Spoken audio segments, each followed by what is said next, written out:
Hi, I'm Rico and this is 123Tube. Now for quite some time I've been wanting to build a mini ITX gaming HT PC.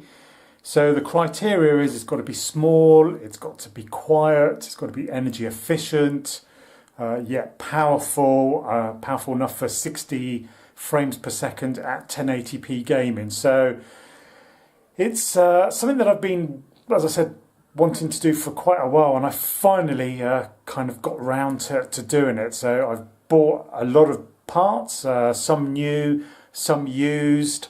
The budget I've tried to keep well below £500, and I think I've achieved it. So let's have a look at what I've bought. I will put the price of the individual items that I've bought in the descriptions, and I'll also put whether they were bought new or whether they were bought used. But yeah, let's have a look at the bits and yeah, let's get on with it. Okay, first of all, we've got the case. It's a Silverstone SG13. It's pretty small. I believe the volume is about 11 litres. What I like about it is if we go around the back, you can see that it supports a full-size power supply. Obviously it's mini ITX motherboard, but also it supports a dual slot GPU at a length of no greater than 26.7 centimeters. As you can see, it's got a breather hole or vents at the side for the graphics card to breathe. It's got a mesh front, so you've got an intake at the front, and I'll be using the power supply at the back to draw air out of the case. Speaking of which, there is the power supply. The case is new, because obviously you don't want a grotty case, and the power supply should always use a good quality new power supply. Never skimp on a power supply. So I've bought pretty much an overkill power supply, but the reason being, well, two reasons. One, it's semi-modular, and it's bronze. Bronze is the most bang for buck energy efficient power supply. I think the difference between white and bronze is 5%, and then after that it just goes up in 2% increments, but it really isn't worth the price premium. So it's semi-modular, it's an overkill. I mean, the entire system's probably going to use only around 300 watts, so it should run really cool and quiet because of that, but it will be enough to draw the air out of the case. Then we have the cooler, because obviously it's a low profile build. We need a low profile CPU cooler, and it's the Noctua NH-L9i. Now, once again, new, looks for the best price, but I need something that was capable of doing the job, but also being, you know, relatively quiet. And this really was the only one that ticked all the boxes, and the reviews were extremely positive. And the height, including the fan, is 37 millimeters, as hopefully you can see there. So, getting down to the nitty gritty, we've got a motherboard. Now, this is an ASUS P8H61.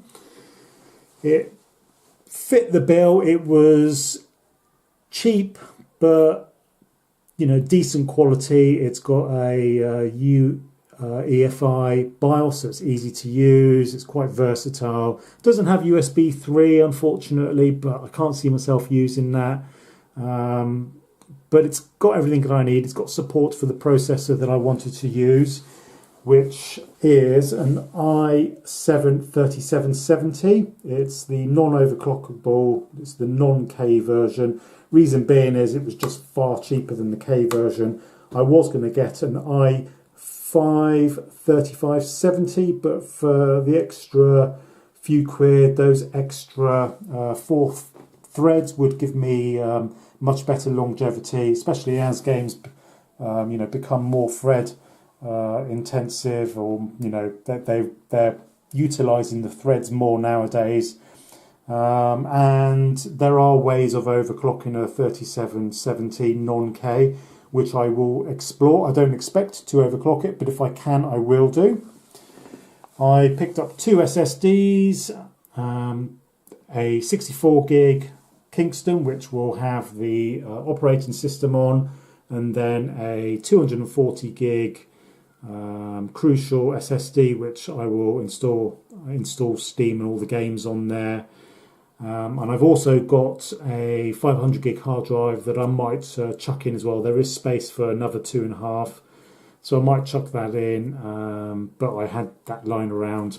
Those were both second hand. Actually, the motherboard, the processor, and the two SSDs were second hand. I have no worries about buying second hand parts such as these. I've had many a success with items such as that.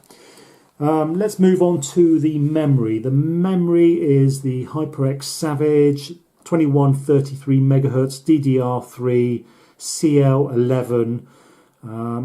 I got 16 gigs of RAM because you just need it nowadays. And the 2133, which is supported by the third gen i7s, not the second gen, but the third gen, which I found out luckily. Obviously, always do your homework. That should help with gaming. It should certainly help with keeping those minimum frame rates up. There's nothing worse than micro stutter. Obviously, we want to achieve 60 frames per second, but what's the point of having 60 frames per second if you're going to get loads of micro stuttering? So the high-speed memory will certainly help. And what I haven't got yet, it's actually at the post office waiting to be picked up, is a GTX 1080. No, 1080? God, I wish. That's in my main gaming PC. It's a GTX 1060, 3GB. Now, I went for that. Well, I was going to go for a 1050 Ti actually, 4GB, but the GTX 1060 3GB I actually got for way cheaper than what the 1050 Tis are selling for new, even second hand. They seem to be really expensive for some reason. But yeah, the 3GB, some may argue 3GB not enough. It should be enough for 1080p 60 frames per second gaming, especially coupled with the 16 gig of fast memory, because if it needs to move data across to the memory, it should be more than fast enough to not create any hiccups. I've done my homework, and in theory that should be correct, so we shall see.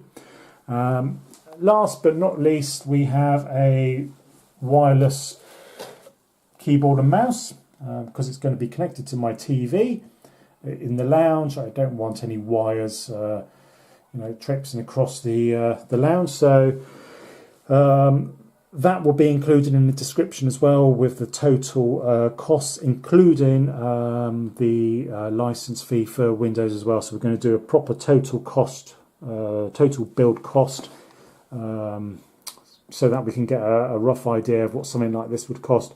But that's pretty much the system as it stands. All I need to do is put it together. I need to make sure that the BIOS is up to date, so it supports the third gen Intel processors. If it doesn't, I have to update the BIOS, which would be a bit of a pain. Luckily, I do have a second gen i3.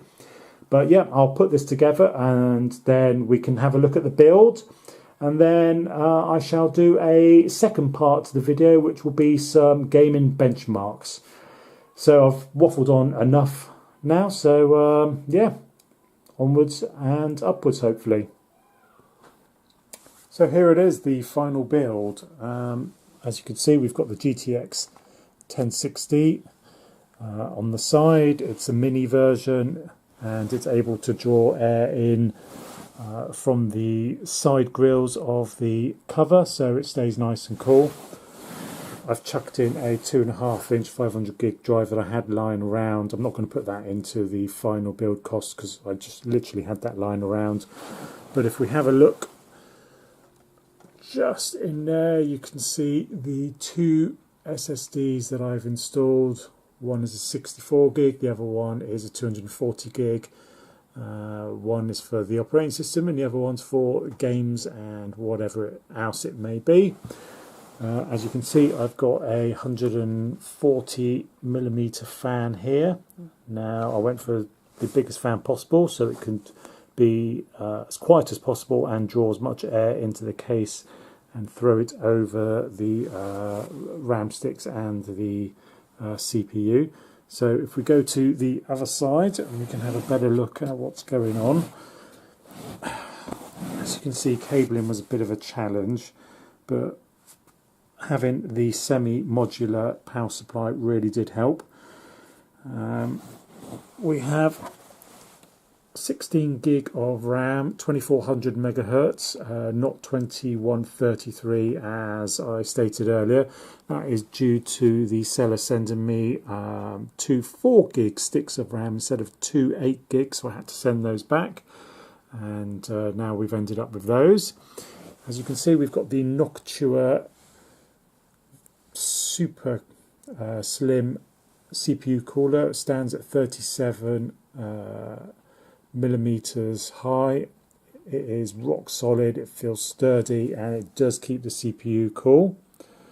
And as you can see, we've got the power supply drawing air out of the case, so effectively that's the exhaust fan, and that's why I went for an overkill 600 watt power supply, so it can stay really cool and quiet while the front fan pushes air in, and then the PSU is drawing air out of the back. So all in all, I'm very chuffed with it. It does stay quiet. Let's do some very quick stress tests just to see how it runs, and then I shall do a part 2 to the video, which will be purely gaming benchmarks.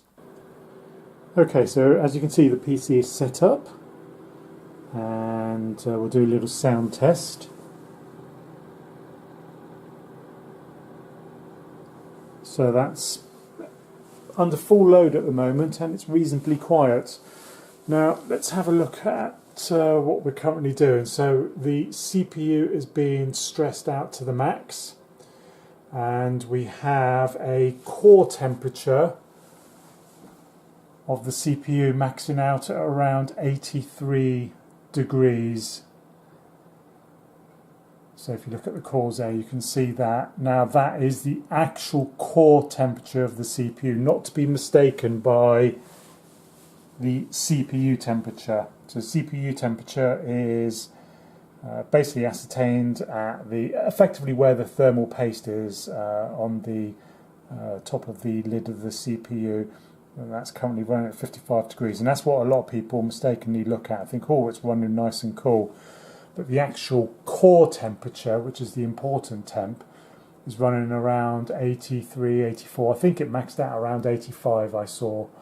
So that's actually not bad considering the size of the machine and the limitations we have of the machine, considering it's basically all 8 threads are running at maximum.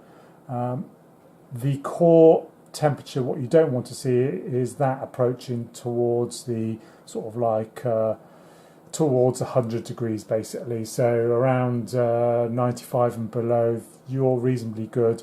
I wouldn't want to see it hitting 90 personally, so I'm happy with that. So yeah, onwards. Okay, so we are running the benchmark, and as you can see there, we've got 98, well, it jumps from 98 to 100% GPU utilization. It's not a particularly CPU intensive benchmark, as you can clearly see there, but the GPU is running at 67 degrees, and we're getting a frame rate currently around 59 frames per second. If we jump over to the other side, now you can see that the GTX 1060 has a mild overclock on it, and we're getting full utilization, we're getting great frame rates, and the temperature hasn't hit 70 degrees yet, so I'm really chuffed with that, considering it's a single fan mini solution to the GPU.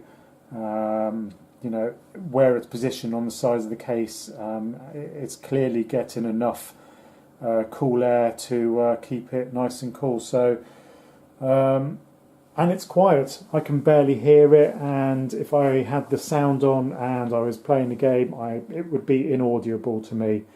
So it's pretty much hit everything that I need it to do. So I'm basically really chuffed with this.